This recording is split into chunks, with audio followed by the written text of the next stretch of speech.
तो चलो ध्यान देना, आज के क्लास का टॉपिक अपना रहेगा क्वांटम नंबर्स। क्वांटम नंबर्स, तो ध्यान देना, ये क्वांटम नंबर्स आखिर आता कहाँ से है।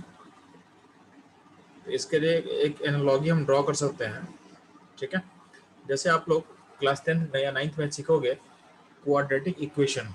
ठीक है, क्वाड्रेटिक इक्वेशन।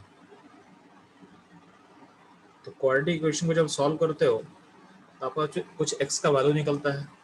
ठीक है, तो क्वाड्रेटिक इक्वेशन से आपका कुछ एक्स का वैल्यू निकलता है आपके पास। ठीक है, कभी कभी क्या करते हैं कि सम वैल्यू एक्स है उसको वो क्या होता है, एक्सेप्टेबल होता है, और कुछ वैल्यू जो होता है उसको बोलते हैं कि ये पॉसिबल नहीं है। ठीक है, यानी नॉट एक्सेप्टेबल होता है। जैसे मान ले आप टाइम के लिए इक्वेशन सॉल्व कर रहे हो, मान लेते हैं आप टाइम के लिए इक्वेशन सॉल्व कर रहे हो, और टाइम का जो क्वाड्रेटिक इक्वेशन है उसमें से टाइम जो है वो निकल के आ जाएगा नेगेटिव। तो टाइम कभी नेगेटिव नहीं होता है। ठीक है, यानी वो सॉल्यूशन क्या है, एक्सेप्टेबल नहीं होगा, यानी रियल लाइफ में ऐसा चीज पॉसिबल नहीं है। ठीक है, तो जिस तरह से क्वाड्रेटिक इक्वेशन से आपका एक्स का वैल्यू मिलता है, सिमिलरली केमिस्ट्री में एक इक्वेशन होता है स्क्रोडिंगर वेव इक्वेशन। ठीक है, केमिस्ट्री में एक इक्वेशन होता है स्क्रोडिंगर वेव इक्वेशन। स्क्रोडिंगर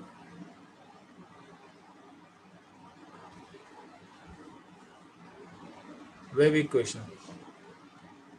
ठीक है, तो इस इक्वेशन को जब हम सॉल्व करेंगे ना, इसको जब हम सॉल्व करते हैं तो इसको सॉल्व करने से कुछ सॉल्यूशन निकलेगा, कुछ सॉल्यूशन निकलेगा। तो कुछ सॉल्यूशन क्या होता है, एक्सेप्टेबल होगा, कुछ क्या होगा, नॉट एक्सेप्टेबल होगा। ठीक है, तो जब आपका एक्सेप्टेबल सॉल्यूशन होगा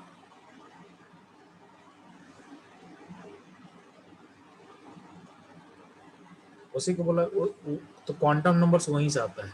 ठीक है, तो quantum numbers are basically solutions of Schrodinger wave equations हैं। ठीक है, जब स्क्रोडिंगर वेव इक्वेशन को हम सॉल्व करेंगे तो वहां से जो अपने पास एक्सेप्टेबल सॉल्यूशन निकलने वाला है उसी को हम बोलते हैं क्वांटम नंबर्स। ठीक है, तो हमारे लेवल में इस इक्वेशन को हमको सॉल्व करने का जरूरत नहीं है, ये हमारा इक्वेशन इसका कोई पार्ट नहीं है। ठीक है, तो ध्यान देना, इस इक्वेशन को तो हम वो देख लेते हैं आखिर इक्वेशन होता क्या है।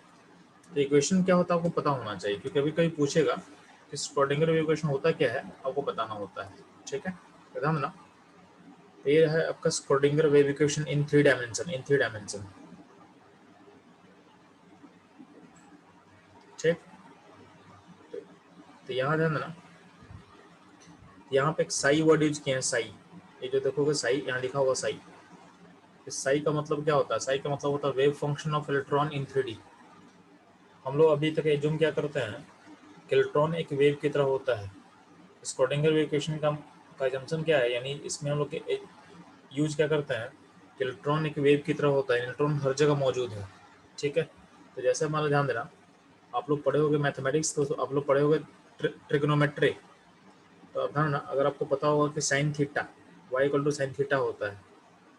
ठीक है, तो थीटा का फंक्शन है। सब अगर हम ग्राफ प्लॉट करते हैं थीटा वर्सेस साइन थीटा का, तो ग्राफ कुछ ऐसा बनेगा।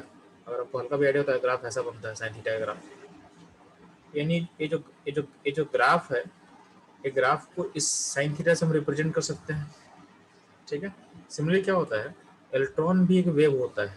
इलेक्ट्रॉन एक वेव होता है, वो हर जगह मौजूद होता है। ठीक है, तो उस इस वेव को, यानी इसका जो लोकेशन है, जो कर्व यानी जो वॉल्यूम ऑक्यूपाई कर रहा है, इसको रिप्रेजेंट करने के लिए हम साई यूज करते हैं। तो साई बेसिकली इस वॉल्यूम यानी जो स्पेस है उसका अपना फंक्शन होगा, यानी इलेक्ट्रॉन जो ट्रेजेक्टरी फॉलो कर रहा है उस साई के अंदर कंटेंट होगा, यानी साई से उसके बारे में आपको इन्फॉर्मेशन मिल जाएगा। तो साई बेसिकली एक फंक्शन है, जैसे यहाँ पे y equal to sine theta एक फंक्शन है। वाई का जो भी वाई के अंदर क्या साइन थीटा है, थीटा को वैरी करो तो साइन थीटा का वैल्यू वैरी करेगा, और ये कर्व आ जाएगा, ये जो आपको ग्राफ दिख रहा है ग्राफ बन जाएगा। सिमिलरली ध्यान देना, अगर साई को हम वैरी करते हैं तो साई साई वैरी करें तो क्या होगा, इलेक्ट्रॉन का जो लोकेशन अलग अलग है, यानी जो उसका क्लाउड है, यानी जो उसका वेव हम मान रहे हैं, उसका आपको जो स्पेस ऑक्यूपाई कर रहेगा उसका एक फंक्शन मिलेगा, आपको एक फंक्शन मिलेगा। ठीक है, तो आप लोगों को ज़्यादा डीप में यहाँ जाने की जरूरत नहीं है, तो बस इतना समझना कि जो साई है, साई आपको बता रहा है wave function of electron in 3 dimension. तो यहाँ पे इस इक्वेशन में स्क्रोडिंगर इक्वेशन होता क्या है, तो यहाँ पे देखोगे डेल टू, यानी ये डबल डेरिवेटिव होता है, वो भी डेरिवेटिव कैसा होगा, पार्शियल डिफरेंशिएशन। आप लोग पढ़े होगे फिजिक्स में या मैथ्स में पढ़े होगे, y equal to d y by d x, ठीक है, कुछ पढ़े होगे। डिफरेंशिएशन जब भी कर रहे हो तो क्या पढ़े होगे, d y by d x पढ़े होगे। तो यहाँ पे देखोगे डी, यहाँ का जो डी है और यहाँ का डेल है, इसको बोलता है डेल, इसको डेल प्रोनाउंसिएट किया जाता है, ठीक है। तो दोनों अलग अलग चीज़ होता है, दोनों सेम चीज़ नहीं है, दोनों में डिफरेंस होता है। तो यहाँ जो डेल हो रहा है ये बेसिकली होता है पार्शियल डिफरेंशिएशन, पार्शियल डिफरेंशिएशन। तो आपको डिटेल में जानना नहीं है कि आखिर क्या होता है, ठीक है, ये आपके सिलेबस से बाहर का चीज़ है। तो बस हमको पता होना चाहिए कि आपका इक्वेशन क्या होता है, हमको बस पता करना है, ठीक है। तो बस आपको इक्वेशन कभी कभी एग्जाम में पूछ सकता है, तो ध्यान देना। स्क्रोडिंगर इक्वेशन होता है क्या बच्चे लोग, ये होता है d two y by d x square plus d two, यहाँ पे देखो साई अंदर में यहाँ पे साई लिखा हुआ है, तो d two of psi by d x square. Similarly y के रिस्पेक्ट में डिफ्रेंशिएट करोगे, सिमिलरली जेड के रिस्पेक्ट में डिफ्रेंशिएशन किया जाएगा। और यहाँ पे डाला हुआ है 8 पाई स्क्वायर एम, और यहाँ पे एच है। तो आपको पता है कि 8 और पाई तो समझ में आता है कांस्टेंट होता है, लेकिन एम क्या है, एम है मास ऑफ पार्टिकल। जिस पार्टिकल पे फंक्शन अप्लाई करोगे, जिस पार्टिकल पे फंक्शन अप्लाई किया जाएगा उस पार्टिकल का मास। तो अगर मेरा इंटरेस्ट इलेक्ट्रॉन पे है तो यहाँ पे ये होगा मास ऑफ इलेक्ट्रॉन होगा। जो एच होगा, एच क्या होगा, प्लैंक कांस्टेंट होगा। क्या होगा, एच होगा प्लैंक कांस्टेंट, ठीक है, एच होगा प्लैंक कांस्टेंट, ठीक। सिमिलरली यहाँ पे ध्यान देना, यहाँ पे ई माइनस वी है। ई माइनस वी बेसिकली क्या होता है, तो ई होता है आपका टोटल एनर्जी, ई क्या होता है आपका टोटल एनर्जी, और वी क्या होता है, वी होता है आपका पोटेंशियल एनर्जी, वी होता है आपका पोटेंशियल एनर्जी। तो ई हो गया टोटल, एन वी हो गया पोटेंशियल। और यहाँ ध्यान देना, यहाँ पे साई है, ठीक है, और यहाँ पे साई मतलब ऐसा ही हो गया wave function of electron in 3D,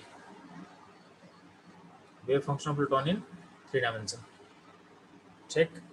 ये ध्यान देना आप लोग, ठीक है। तो ये हो गया आपका Schrödinger wave equation, Schrödinger wave equation, ठीक है। तो कभी कभी क्या हो सकता है, आपसे डायरेक्टली इक्वेशन पूछ सकता है, ठीक है।